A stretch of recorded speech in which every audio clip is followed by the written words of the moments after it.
तपाईहरूले आफ्नो मोबाइलमा इन्स्टल भएका एप्लिकेसनहरूलाई यसरी अनइन्स्टल गर्नुहुन्छ र ती एप्लिकेसनसँग रिलेटेड डाटाहरू पनि डिलिट भइसक्छन् भन्ने सोच्नुहुन्छ भने तपाईहरू गलत हुनुहुन्छ।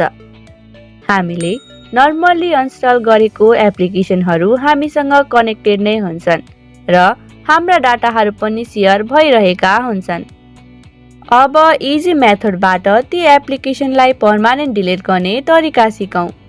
पहिला आफ्नो प्ले स्टोरमा गएर आफ्नो प्रोफाइलमा जानु।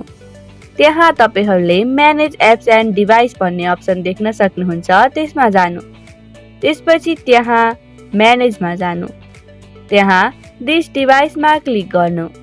त्यसपछि नट इन्स्टलमा क्लिक गर्नु। त्यहाँ हामीले आजसम्म युज गरेर अनइन्स्टल गरेका एप्लिकेसनहरू सो हुन्छन् जुन आजसम्म पर्मानेन्ट डिलिट भएका हुँदैनन्।